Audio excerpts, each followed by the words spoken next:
Hello everyone, my name is Terreno Imperio. I'm a T-Rex VTuber, if anyone doesn't know me, and welcome to my Dino Fact on Spinosaurus.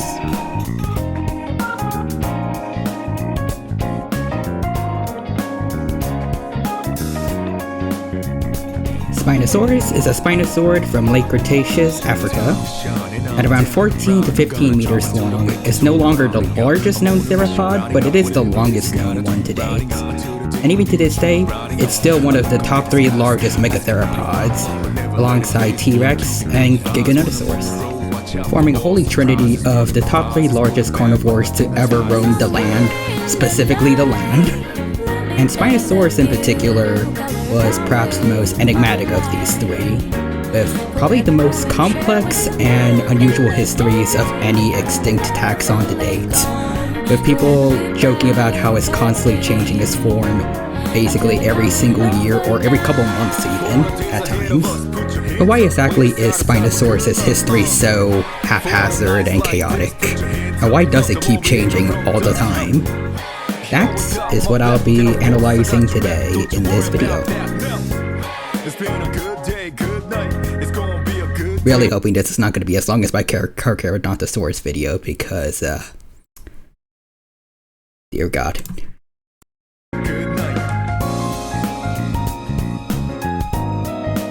So starting things off, we have this guy.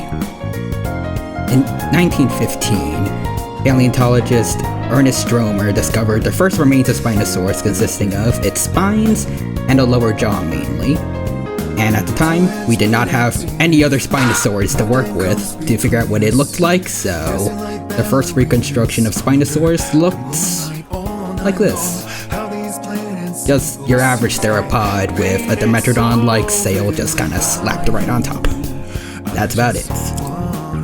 Speaking of its sail though, now's a good time to discuss an interesting debate regarding Spinosaurus, the sail.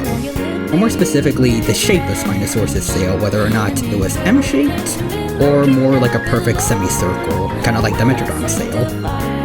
When Ernest Stromer put together his holotype specimen, he arranged the nervous spines in a way that looked M-shaped, and for a while, most people just went along with that, but over time, people started to argue that whether or not because they were fragmentary, or they might have just been put in the wrong order, Spinosaurus' sail might have looked more semicircular instead of M-shaped. Unfortunately, we'll never be able to know for sure because unfortunately Stromer's holotype was destroyed because Stromer ended up making enemies with a very particular group of people. Some people would even say, by no exaggeration, arguably the worst people in all of history. Yeah. The Mustache Man's Party. Ernest Stromer was a very open critic of Nazism, and the German dictator guy did not like that very much, but because Ernest Stromer was part of an aristocratic family, they couldn't do anything to him directly. But when the Allied forces came to start bombing Munich, where the Spinosaurus holotype was kept, the Nazis decided that Stromer's specimens were low priority to be evacuated. Stromer tried to evacuate them himself, but unfortunately, the Nazi sympathizer museum curator didn't allow it. And thus, the Spinosaurus holotype was lost in the bombings. I'm pretty sure you don't need any more reasons to not like Nazis, but if you felt like having more reasons, there's one more for you.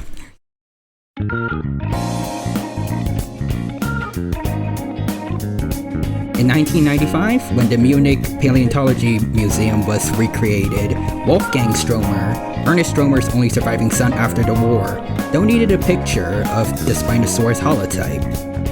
And at this time, we actually had other Spinosaurids to compare Spinosaurus to. So now we actually had an idea of what Spinosaurus might have looked like at this point. Instead of the typical theropod with just a sail, now we have the famous crocodile-like snout on Spinosaurus, creating probably the most popular look of Spinosaurus by far. Now is also a good time to mention some 2 oddballs, Spinosaurus maroccensis and Sigelmassasaurus. trying to prove Spinosaurus americanus exists is basically an apocalyptic task, with basically no skeletals to its name that I could find, and its only holotype is just the lower jaw fragments. Yeah, it's basically nothing. So, there's good reason why not many people talk about this Spinosaurus species, and we're just gonna get that out of there. Thank you. Now for the slightly more promising one, Sigomasosaurus. Things are slightly better. Ever so slightly.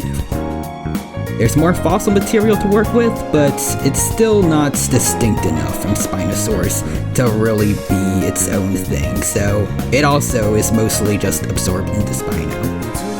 Nanotyrannus did recently prove that with the right landmark discovery, a Nomen Dubium could come back, but I'm not really holding my breath out for these two.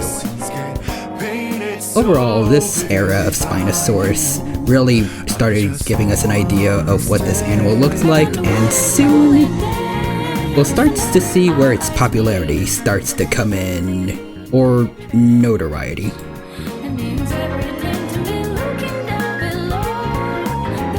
The famous battle between Asset 87 and the bull T-Rex from Jurassic Park 3 really needs no introduction.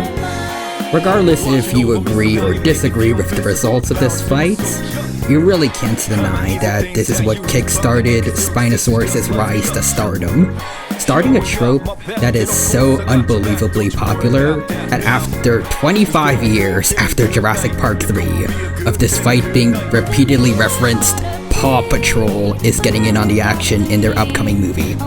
That's right, Paw Patrol has T-Rex fighting Spinosaurus.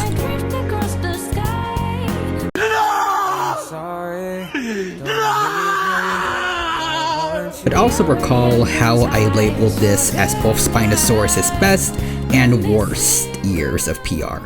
First, I went extinct, right? Then what was left of me was blown away during World War II. Everyone forgets about me.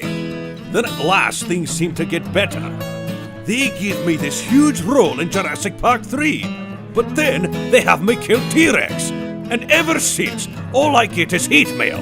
I bet King Kong didn't get that kind of reaction. While Spinosaurus' spotlight was at an all-time high, the same thing could be said about Spinosaurus' slander, with a lot of opportunities being given to T-Rex across paleomedia during this time to give it its run back against Spinosaurus. And I mean, I won't lie, I love seeing T-Rex be cool, and I don't like seeing it being a jobber because this is my favorite dinosaur, but also as a Spino fan, I feel bad for it. Even the franchise that made this a thing started taking shots at Spino every now and then, even as recently as in Camp Cretaceous. And yeah. Again, as a Spinosaurus fan, as much as I like T-Rex, it's my favorite dino, I think Spino really got done dirty during this era. How could this happen to me? I made my mistakes, got nowhere to run. Like, I really don't believe an entire species should be slandered just because of one questionable creative choice made in a mediocre Jurassic Park sequel. Especially if you have the cursed knowledge of knowing who made said creative decision. That being controversial paleontologist Jack Horner, who also worked as a consultant for the original Jurassic Park movie, and he might have a thing for islands, not just ones with dinosaurs on them. If you know, you know. Basically, Jack Horner had this theory that T-Rex was somehow 100% scavenger, you know, despite the fact that it was a carnivore and had a record-breaking size, and it was the only large carnivore in an environment full of large herbivores that the other carnivores couldn't possibly hunt. But yeah, T-Rex was just surviving off corpses. So when the time came for Jack Horner to work on JP3, rather than being an actual consultant and, you know, giving them real information, he just used this opportunity to advertise his own theory. So not only did he kept trying to slander T-Rex, he ended up getting poor Spinosaurus in the crossfire. There's also this one weird instance where Monsters Resurrected, which I refuse to call a documentary, went too far with what JP3 did and depicted Spinosaurus as a mass-murdering kaiju-sized behemoth. But on the plus side, there was Planet Dinosaur that actually did try to treat Spinosaurus right, and gave it about as accurate of a design as they could have for this particular time, and actually gave it real animal behavior, rather than being just a one-note brute that massacres anything within its vision. This Spinosaurus was actually just acting like a regular creature. It was vulnerable to changes in its environment. It didn't take unnecessary risks. And very interesting for this era, they actually took time to show Spinosaurus fishing. Because, that's something a lot of people chose to ignore at this time, that Spinosaurus was mainly a piscivore.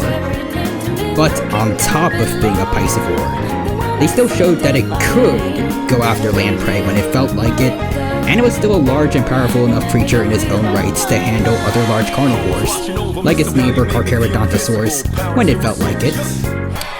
Overall, this era gave Spinosaurus both a lot of good and a little bit of bad. We got the new crocodile-like snout for Spinosaurus that is now iconic for, and its larger forearms with large hand claws, but we also have the new movie monster aspect of Spinosaurus given to it by JP3 that messes a little bit with people's perspective of what Spinosaurus was like during this time, either worshipping the new power-scaling king of dinosaurs or hating it for JP3. But I think the main good it did of giving us a much closer look of what Spinosaurus might have been like in life makes up for it. However, what would happen next would both be good in that we would learn even more about what Spinosaurus was like in real life, but also, for what built Spinosaurus' popularity, this would be quite the test for many Spinosaurus fans.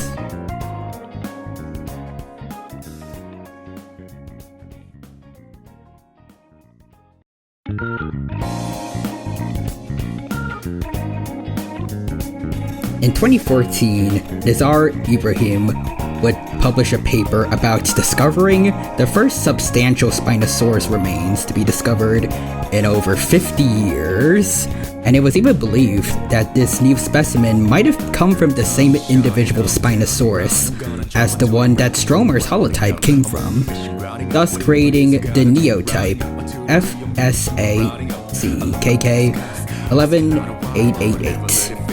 And with this specimen, it was discovered that Spinosaurus had proportionally very short legs. And it also may or may not have been a quadruped that knuckle-walked on his arms. And this is what I was referring to when I was talking about the test for Spinosaurus fans, because if you simply like Spinosaurus for just being the animal that it was, like most paleo nerds, then this was just a cool new era of Spinosaurus where we were somewhat getting a little closer to learning more of what it was like in life. But for particular Spino fans that were fighting T-Rex fans in the trenches of the internet, seeing their favorite dino be a little bit less like the movie monster they knew, they were not quite as accepting of the new Spinosaurus as some other people, and unfortunately this led to a lot of slander again now from former Spinosaurus fans, where they talked about how Spinosaurus was seemingly nerfed by science, which has continued on to this day. Usually people also talk about it as just like a joke on the internet, but there are a good amount of people that did legitimately and still do legitimately feel like Spinosaurus was just cooler in the early 2000s and disregards science. There were also some people that thought that the new Spinosaurus specimen could have possibly been a chimera. More specifically, a fossil chimera, which is what the Sword and Shield fossil Pokemon are based off of, and also the reason why Dakotaraptor doesn't exist. Basically, the idea is that you take bones from 2 or more taxons, and you either intentionally or as a mistake, it can happen, you think or pretended to find a new genus or species, only for it to be nonsense and it becomes invalid. But time and time again, paleontologists reviewed it and gave the Spinosaurus specimen the green flag.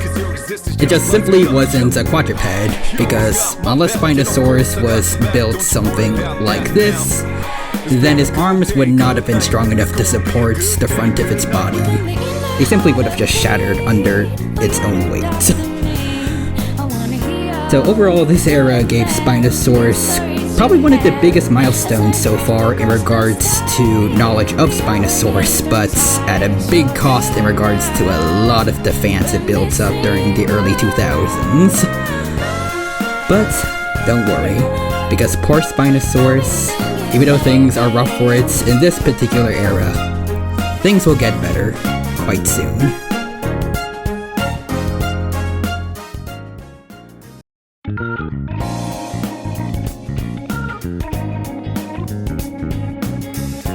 Now this is where the fun truly begins for Spinosaurus.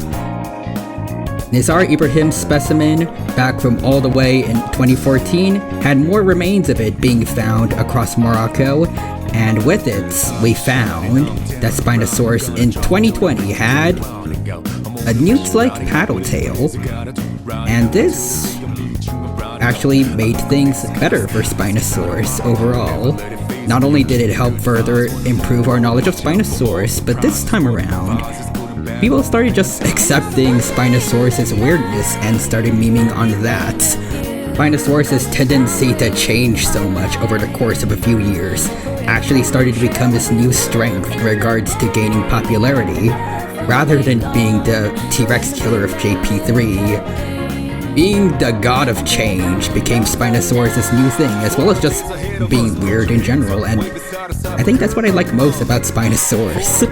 It's just so weird compared to the other megatheropods. Its head's different, its arms and legs are different, its back is different, and now even its tail is different from most theropods. And as we all can tell, it's probably just gonna keep getting weirder and weirder from here. And as time has gone on, people have actually started to argue that Spinosaurus might be climbing the ranks still to being one of the most popular dinosaurs of all time. And I don't think anything else better encapsulates the rebirth of Spinosaurus than 2025, last year being the year of Spino. First, Sobek the Spinosaurus was a main character of Walking with Dinosaurs 2025, alongside his adorable little Spino ducklings. Spino also made big budget movie appearances in Primitive War and Jurassic World Rebirth, making Spinosaurus' return to the big screen in the Jurassic franchise here. It was also pretty prominent in indie paleo media, although that's kind of a given. It's still pretty impressive, especially with Prehistoric Kingdom also having baby Spinos around the same time as Walking With. And the chokehold that Spinosaurus had on meme culture was revolutionary, to say the least.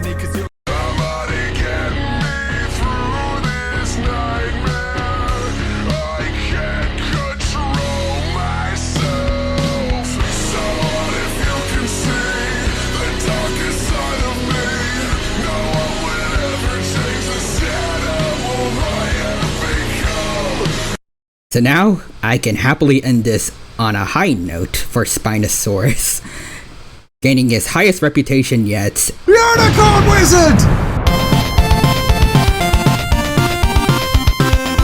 Alright, now's a good time as any to introduce the new Spinosaurus friend in the room. For those who weren't aware yet, the Spinosaurus we've been talking about this whole time was Spinosaurus aegypticus, Egyptian spine lizard, because, well, it was found in Egypt. And you might also remember the two Spinos that got absorbed into Spinosaurus earlier. Well, now we finally have a definitive second Spinosaurus species. This new fella being named Spinosaurus mirabilis, or Astonishing Spine Lizard. referring to the astonishingly cool blade-like crest on its head that gave it its name. Yeah, that's right. Spinosaurus is so impressively unique and bizarre among theropods, it has now turned itself into a literal unicorn of biology. Also, you might have noticed just now, but in case you didn't, another big aspect of Spinosaurus mirabilis is that it has proportionally longer legs, kinda similar to that of your typical theropod. So in a way, it's kind of like Jurassic Park 3 Spino has a spiritual successor. Kind of. Because even though Spinosaurus mirabilis is probably ore-farming more than even Egypticus, with its enormous, awesome-looking head crest, there is something that Egypticus has over mirabilis, quite literally, because Spinosaurus mirabilis is a good deal smaller than Egypticus is, based on current size estimates. Although it is important to note actually, Spinosaurus mirabilis is only known from adolescent juvenile specimens.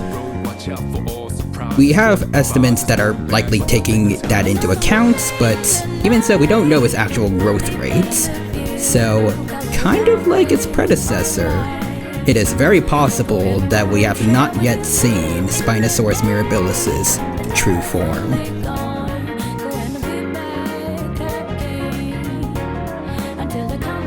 And with this, I think now we can very much end the Dino Fact on a very high note.